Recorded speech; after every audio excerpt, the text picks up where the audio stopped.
let us begin with the concept, the parliament, power, composition and structure. The word parliament is derived from the French word parler, which means to talk.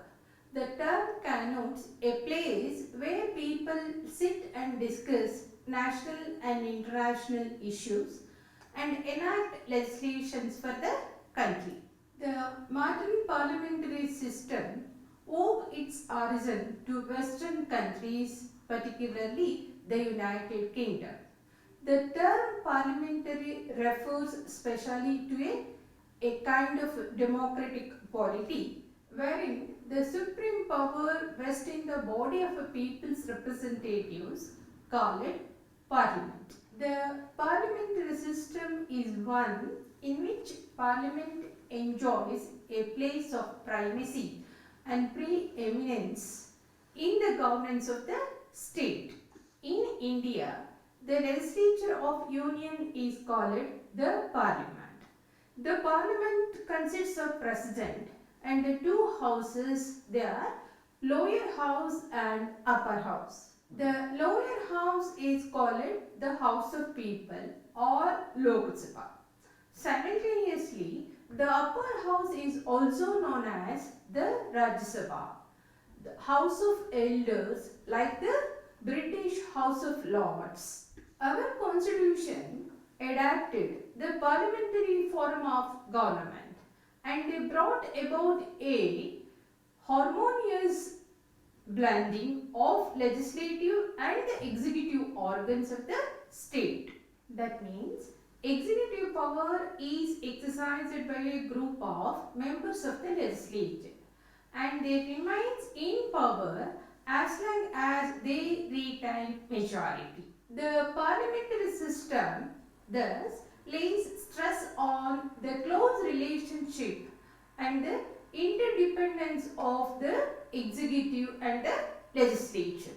The parliament is the legislative organ of the union government and it occupies the central position in Indian democratic political system due to adoption of parliamentary form of government. Articles 79 to 122 in the part 5th of the constitution deals with the organization, composition, duration, office procedure, privileges and powers of the parliament.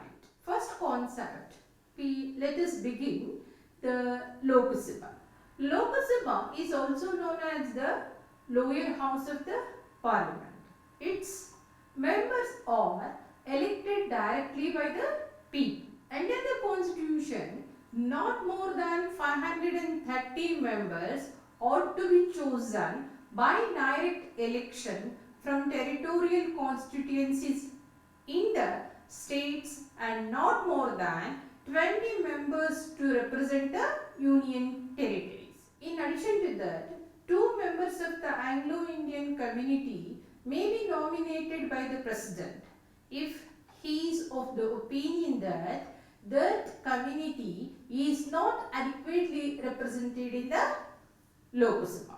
However, in January 2020, the Anglo-Indian reserved seats in the parliament and state legislature of the India were abolished by the 1/4 Constitutional Amendment Act 2019.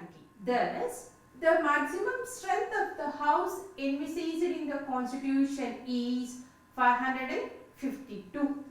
The total elective membership of the Lok Sabha is distributed among states in such a way the total elective membership of the Lok Sabha is distributed among states in such a way that the ratio between the number of seats allotted to each state and population of the state is as far as practicable, which is same for all the states.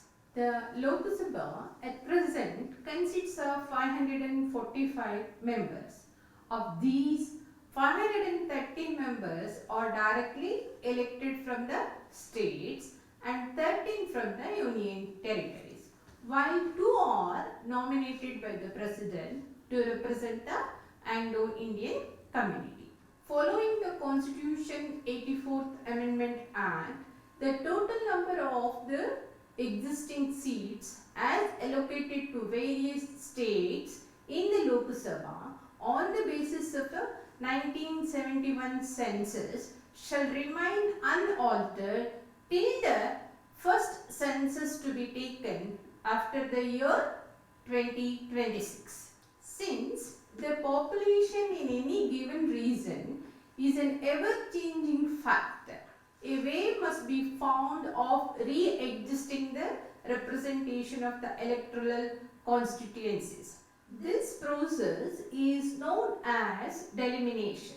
After each census, readjustment is done by the Delimitation Commission, which is constituted under the Act of Parliament. The work of delimitation includes determination of the number of seats in each constituency and the number of reserved seats, if any, for scheduled caste and scheduled tribes. The election to the Lok Sabha is direct election, is conducted on the basis of adult franchise. All citizens, men and women who have completed the age of 18 years being eligible to vote. The Constitution provides for secret voting. According to the present system, a candidate who secures the largest number of the votes is declared elected. Let us next come to the discussion duration of Lok Sabha. The Lok Sabha has been provided with a fixed term like House of Representatives in United States of America and the House of Commons in United Kingdom. The reason of representative democracy is that the government should obtain the mandate of the people periodically in order to continue in the office legitimately. The term of Lok Sabha in India is 5 years from the date of its first meeting. The expiration of the period of 5 years operates as its dissolution. The Lok Sabha may be dissolved before the expiration of full of its term under certain circumstances, when a proclamation of emergency is in force. The term of Lok Sabha can be extended by Parliament for a period not exceeding 1 year at a time and not exceeding in any case of a period of 6 months after the proclamation has ceased to operate. The next concept is qualification for membership. There is hardly any qualification that the Constitution prescribes for a member of a Lok Sabha, except that he should be an Indian citizen and he has completed the age of 25 years. A striking feature of the electoral law is that a candidate for election of a Lok Sabha may stand from any parliamentary constituency from any of the states in India. Such provision, which is almost unknown in other federal states, is an incidence of the principle of single citizenship, which emphasizes the unity of the nation. He must possess other qualifications prescribed by Parliament by law under Article 84. He must be registered as an elector in any constituency in a parliamentary electoral roll. He must be a member of a scheduled caste or scheduled tribe in any state or union territory if he wants to contest a seat reserved for them. However, he or she can contest a seat not reserved for them. Next concept is disqualification for membership. The Constitution has laid down certain disqualification for membership. These are: a person shall be disqualified if he holds any office of profit under the government of India or government of any of the states. If he is unsound minded and stands so declared by a competent court. The next one is if it is an undischarged insolvent. If he is not a citizen of India or has voluntarily acquired the citizenship of a foreign state. Finally, if he is so disqualified by or under any law made by Parliament. If any question arises relating to disqualifications, the President decision with the opinion of the Election Commission shall be final under Article 103. The Parliament has laid down some additional disqualification in the Representation of People Act 1951. Next we will discuss the sessions. The Lok Sabha shall meet at least twice a year and the interval between the two consecutive sessions shall be less than 6 months. The time and place of the meeting will be decided by the President, who will summon the House to meet. He has also the power to prorogue the House. The Lok Sabha can also be summoned in a special sessions for disapproving the proclamation under Article 352.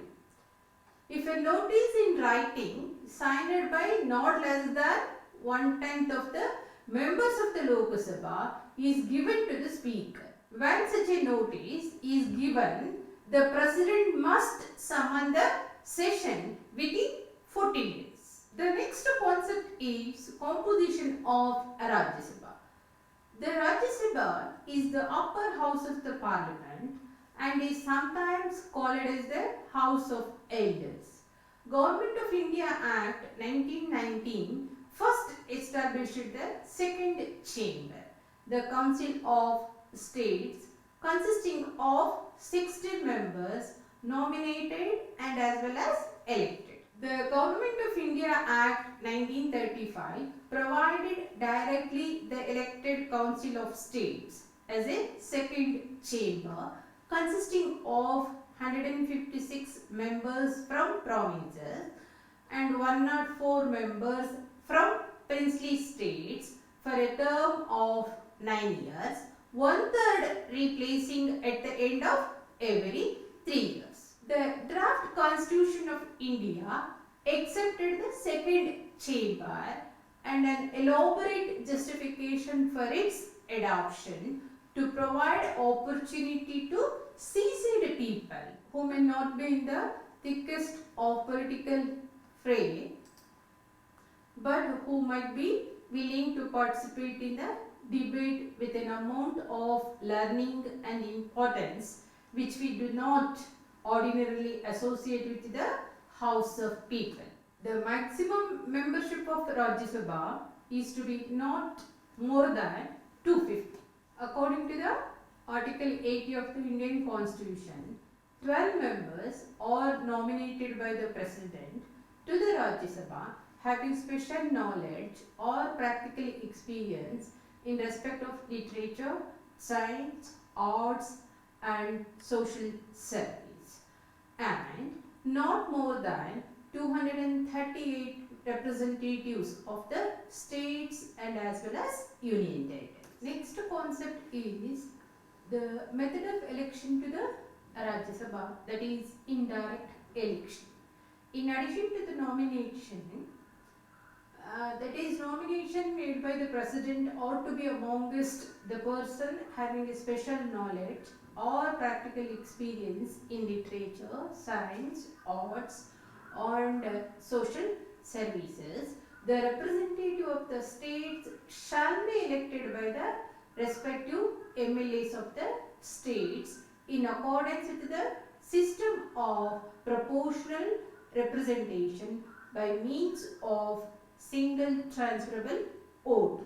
The same system is followed by the union territories, but instead of the MLAs, These members are elected indirectly by the electoral college of that territory.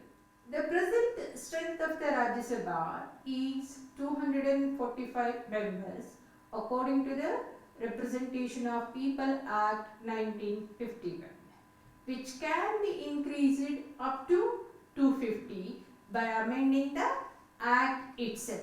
Of these, 233 members are elected by the various states' legislative assemblies and union territories, and 12 are nominated by the President, thus making the Rajya Sabha predominantly an indirectly elected body. Unlike the Lok Sabha, the Rajya Sabha enjoys a continuity of life. Under the Constitution, the Rajya Sabha cannot be dissolved. There is no provision in the Constitution for the abolition of the Rajya Sabha, like Legislative Council in states. The term of the members of the Rajya Sabha is 6 years, and in this respect, it resembles the Senate of the United States, whose members are also chosen for a period of 6 years. In fact, the Rajya Sabha is a permanent body like the American Senate. 1/3 of the members of the Rajya Sabha, like the members of the American Senate, retire after every 2 years. In other words, at the end of the every second year. In other words, at the end of the every second year, 1/3 of the members are re-elected.